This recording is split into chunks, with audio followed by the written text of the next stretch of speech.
welcome to the third installment of the Fulcrum podcast. My name is Sebastian. I'm here with my co-host Tyler. How are you doing today? I'm doing very well. How about yourself? Doing actually very well. As you can see, we have a change of scenery actually. Yeah, our good friend donated some posters to us. Yeah, Mr. Switkowski from the middle school. Yeah. This is actually a nice addition to it. You can see we got the Phantom Menace We got poster. The Empire Strikes Back, which is probably one of my favorite films. And then we have a classic, A New Hope. Yes. All right. Yeah. So as you can see, it looks really good. Speaking of good, that's how the Star Wars news have been actually going these last 2 weeks, two or so. Oh, very much so, yeah. Yeah, it's been pretty juicy, I must say, especially in the last day. I mean, we had some pretty nice revelations, especially with the Kenobi stuff happening. But yeah, anyway, I mean, let's just get right into it. I mean, let's start off with the character, ship, and planet of the week. Tyler. So, basically, the planet of the week. I'm going to go with Kashyyyk for this week, because it's a great planet. Home to the Wookiees and maybe a couple of other species that I don't know about, but I'd have to do a little research. You know how it is.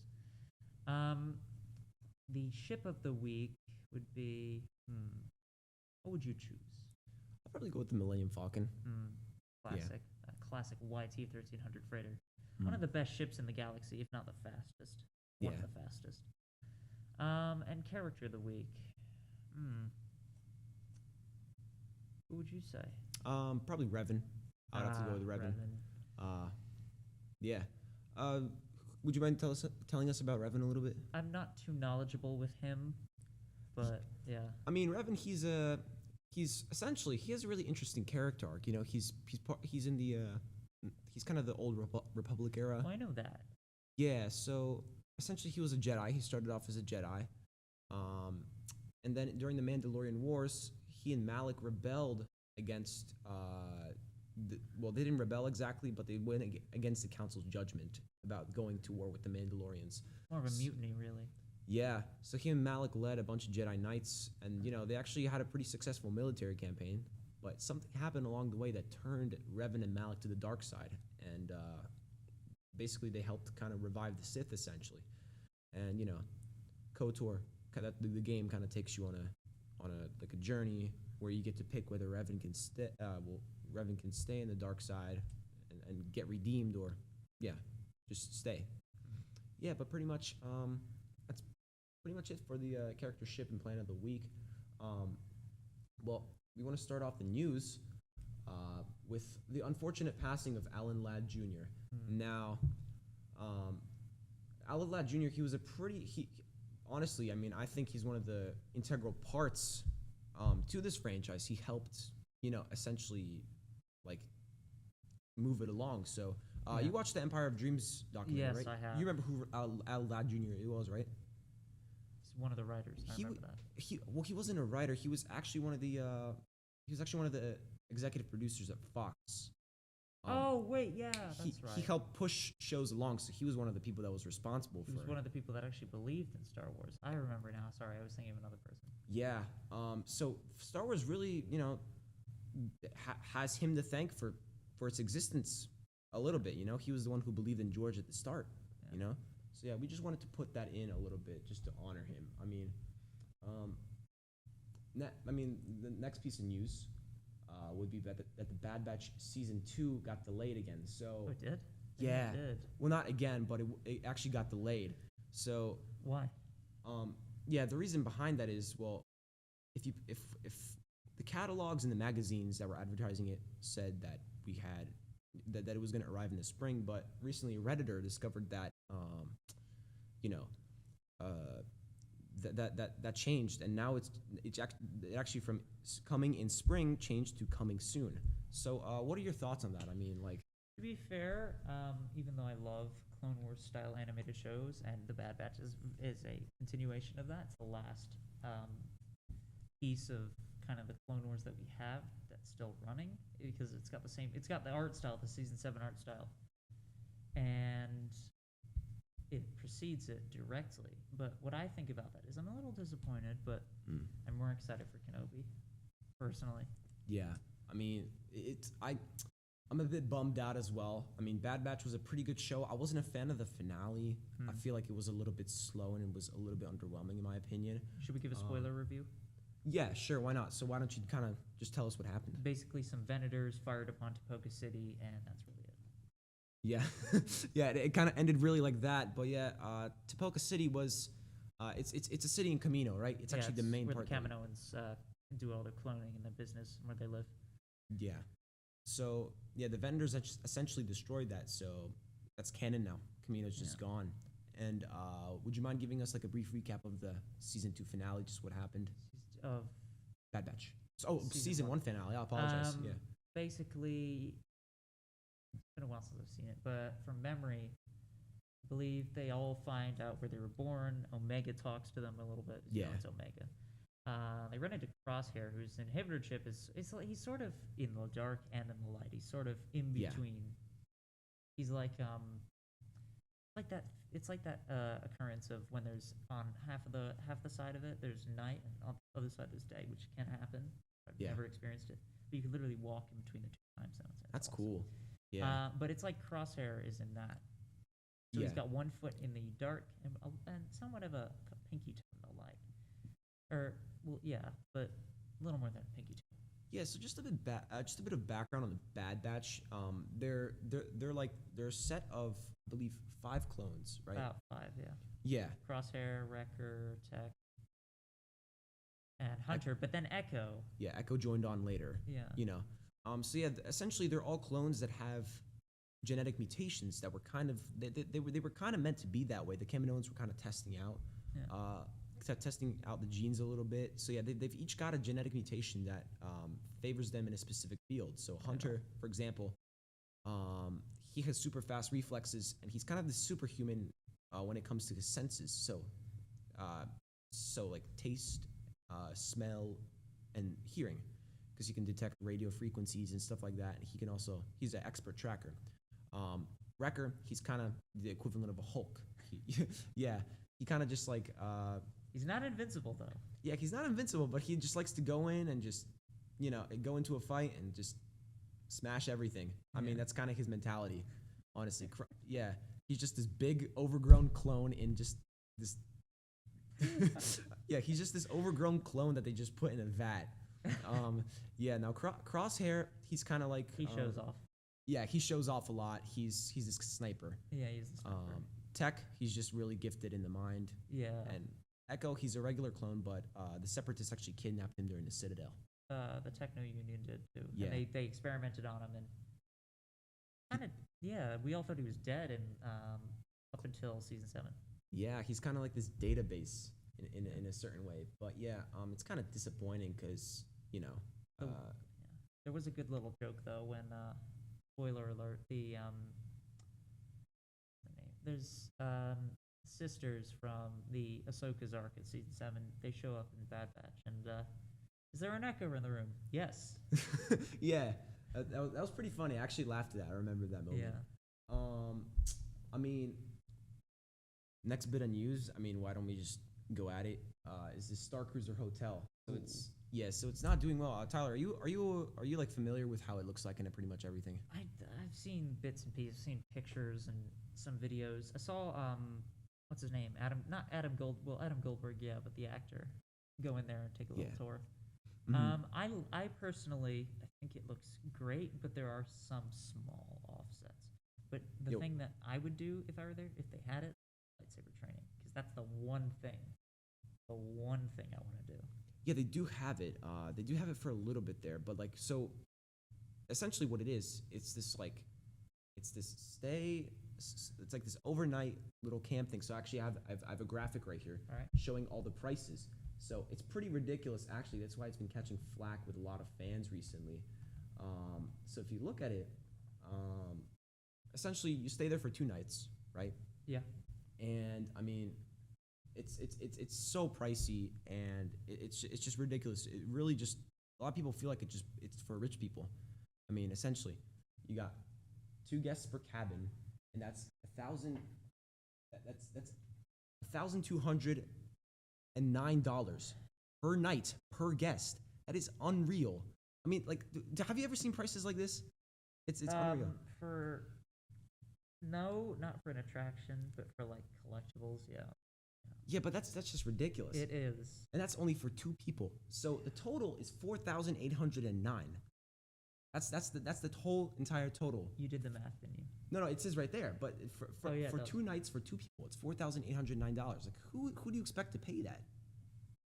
Some mega fan, but not everyone can afford it. That's, I think, Yeah. one of the reasons. And there's also a lot of little inconsistencies that are going around, having to do with little design details. Yeah. So that- why don't you talk about it? There is a rumor that I heard there were panels on some of the walls that just didn't fit with the Star Wars galaxy. Mm-hmm. They pulled from another franchise. I don't remember which franchise it was that everyone said, but Probably Star Trek. yeah, that's what now you think Ew. of it, probably. I mean, some Star Trek elements are cool. But, you know, Yeah, George Lucas did actually. To be fair, he did draw a lot of inspiration from Star Trek. more It was- Flash Gordon. Yeah, Flash Gordon especially. Yeah. But yeah, he used some elements of Star Trek. Now, for 3 guests per cabin, the price goes down, but it's still $889. 3 guests per cabin. Yeah, 3 guests per cabin. So there's cabins, like hotel rooms. So Oh. yeah, I actually saw they had little bunks like on the Millennium Oh, yeah, Falcon that's for and on children. the Ghost. yeah, that's for children. I So don't think so. no, anyway, like it's like an experience for the family or maybe 2 people and then sometimes 4 people. So just really quickly to go over the prices. For 3 guests per cabin for 2 nights, obviously, because that's the time that we're staying. It's $889 per guest per night. You're And going? No, I'm not going. God. No, I'm not ever gonna go there. And then it's $5,299 in total. And then for 4 guests, it's $749 per guest per night. And then the total ends up being $6,000. Oh Lord. I know it's ridiculous. I mean, like the disconnect that Disney sometimes have with their fans is unreal. That's why there's sometimes strained relations with them. Yeah. Yeah, However, but Disney, I think, could actually lower the price. However, they would have to sacrifice some other things because Disney is no offense to anyone, they're kind of really well off. They're probably it's a kind of a mini monopoly at this point because they own so much.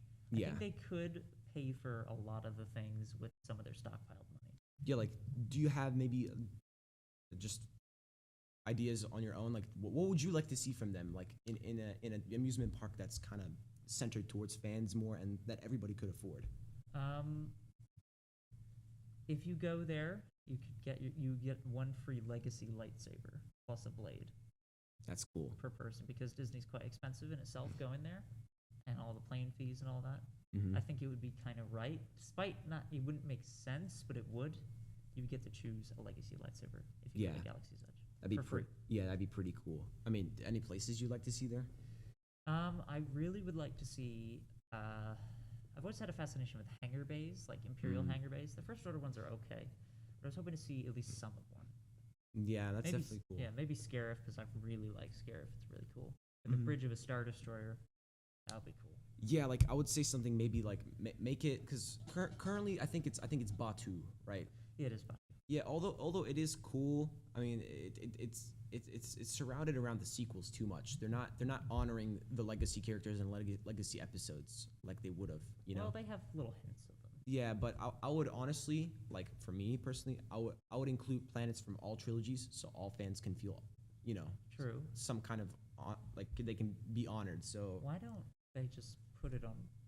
All right, I'm trying to think of the planets that appeared in all 3 trilogies, plus the animated shows. Tatooine. Well, you have Yeah, them there. Tatooine's a must. Where on Tatooine? Mos Eisley, Mos Espa, Mos Pelgo, Mos Pelgo / Freetown. The Dune Sea. I mean, honestly, for me, it would be kind of like a cantina, Yeah, but- I mean, that'd be the perfect opportunity, right? Like if you kind of think about it, to have that bar there, because obviously already Batu does have the bar, Does.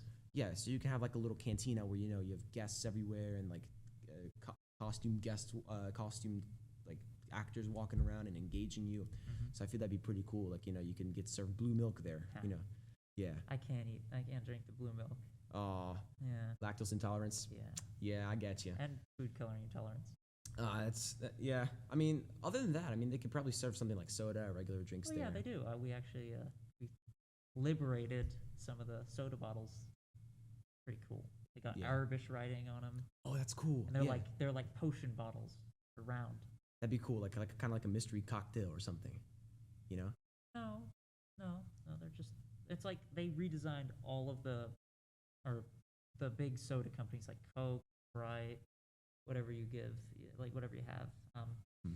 They basically made it into a bought like a sphere with a little tube and a screw-on cap, and they wrote the logo in Arabic and gave it some like uh, weathering to it.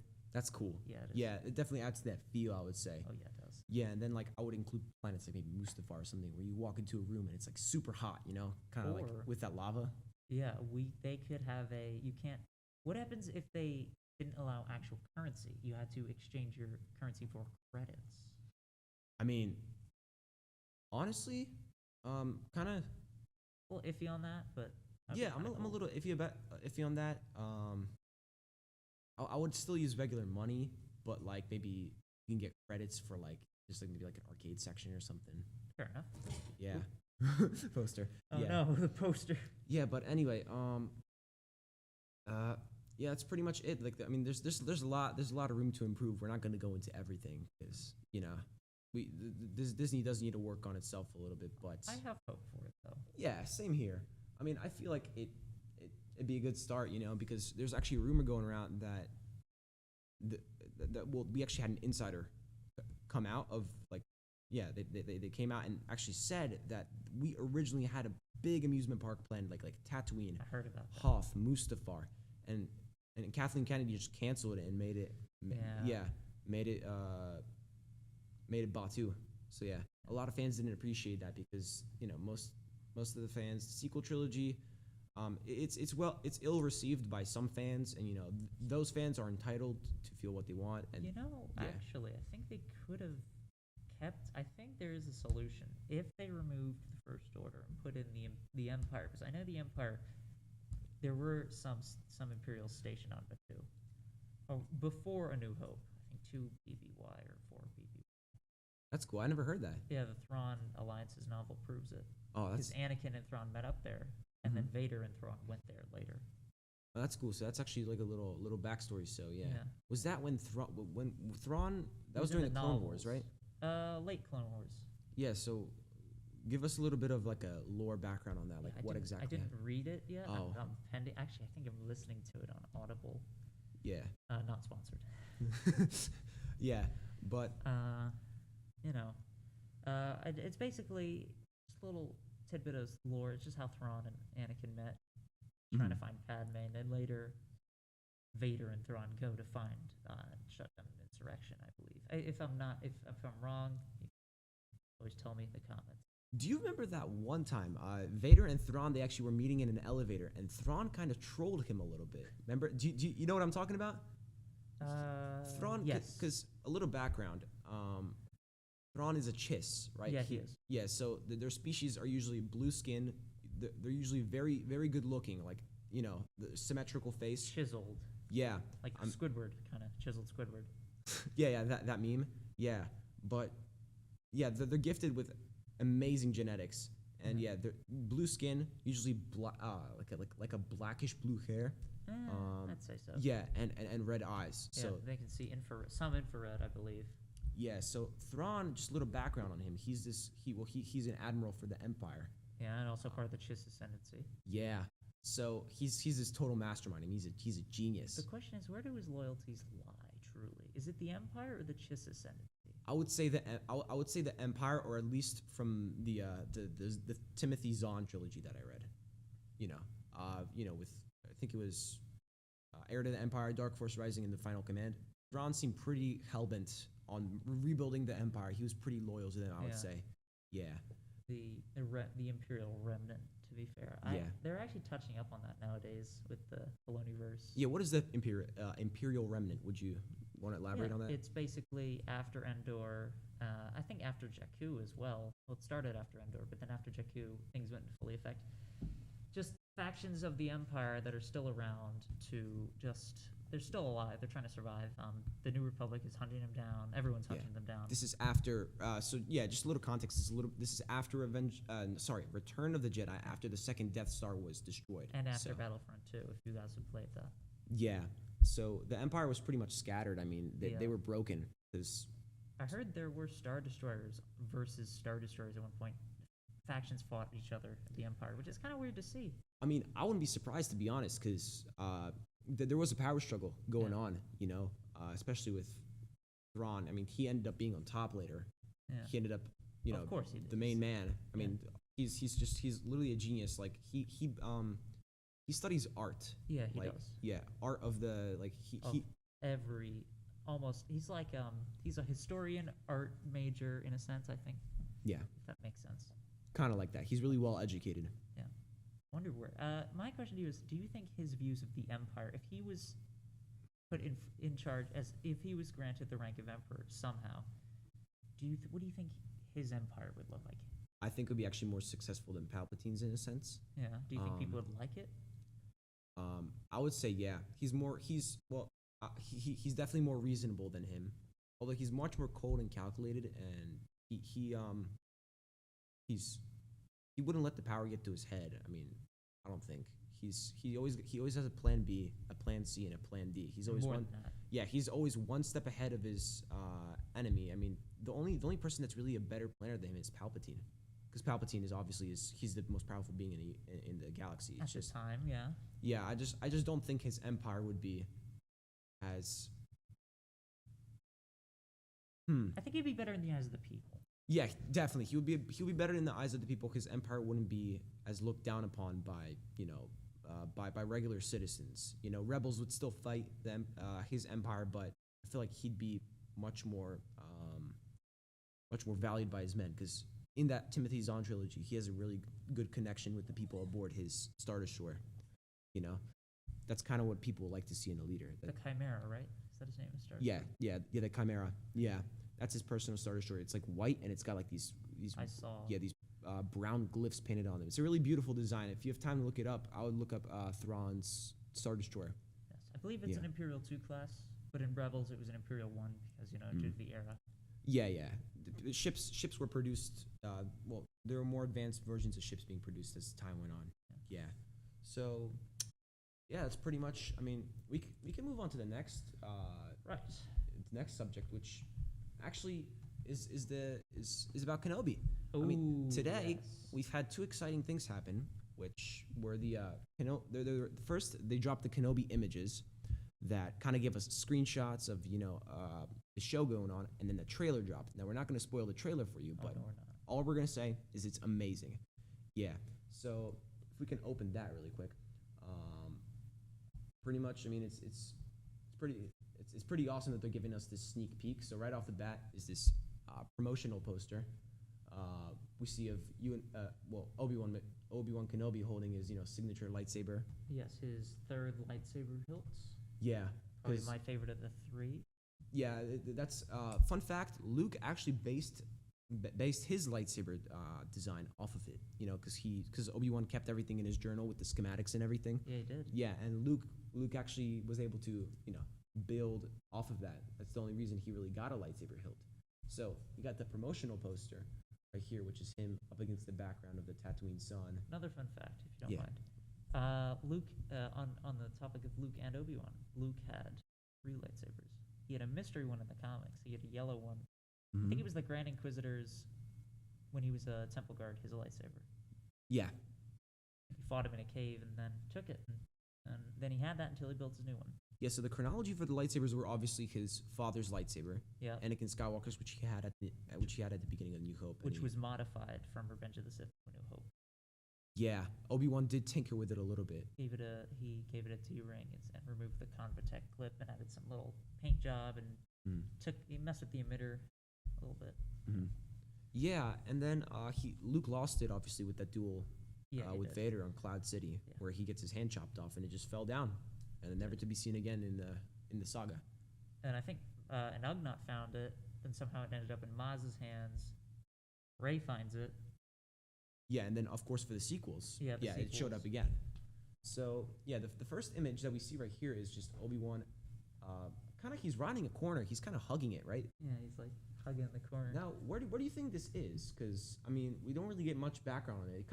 If I would wager, I think it would be on Tatooine, right? Yeah, I could say the dirtiness of it. Yeah, that seems about right. Yeah, and the second image, then we get a shot of him in a cliff. I mean, not in a cliff, a cave, and he's just Yes. kind of just sitting there, kind of looking defeated in the middle of the shot. Then we have a new Inquisitor. Yeah, her name is Reva, apparently. So there's actually captions underneath. So it says Reva appears to be hunting for surviving Jedi on Tatooine in this new still. So she's kind of kneeling. She's kneeling on a building actually. If we from the trailer, I'm not gonna. It's not a major plot point, but she's kneeling from the edge of this building, looking down onto, I think, Narshadow. Yeah, could be. Yeah. I think, have we seen Narshadow in live action?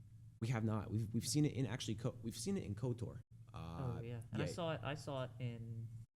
I think it was. I was playing as IG-11 in the. I forget the name. It's Tales from Galaxy's Edge. Yeah. What is Narshadow? Can you tell us? It's like a criminal underworld. Basically, it's very pretty to look at. It's very like warm, but also very cold at the same time. Yeah. Scum and villainry, just hang out there. Bounty hunters. It's basically you can get a job there. You can get a nice drink. You could basically like Mos Eisley, but 10 times worse. Yeah, Narshadow is essentially it's a crime world. It's literally where crime festers in the galaxy. You know, like that's the worst. That's the worst people you'll find there. There's bounties everywhere on people. That's where they go to escape because I'm pretty sure it's a neutral world. Are there law enforcement there?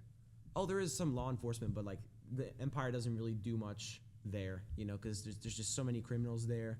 Everybody just ends up getting shot. You know, on every street corner. It's horrible. You know, It's like drug addicts everywhere. It's disgusting. As long as the spice keeps running. Yeah, as Cad Bane so infamously said in the Book of Boba. Everyone will be left alone. Yeah, and then next shot is just again Reva. Yeah, Reva looks pretty cool. Yeah, especially with the Inquisitor armor, right? So the shoulder pads. It reminds me of I'm getting like the shape of it. It's like Glamrock Freddy's and Monty's shoulder pads. It's like a sort of a triangle but rounded. Yeah. So in case you were wondering, the Inquisitors, they're essentially when the Empire toppled the Jedi Order, a few years afterwards they actually right at that. Oh, actually right afterwards. I'd say the Inquisition started. I'd say about a couple hours after Vader's duel on Mustafar. Him and the Emperor went to go see it, and he was introduced to them. And Vader didn't like them to start, but he wanted to do it. Yeah. So Inquisitors are essentially once the Empire took over,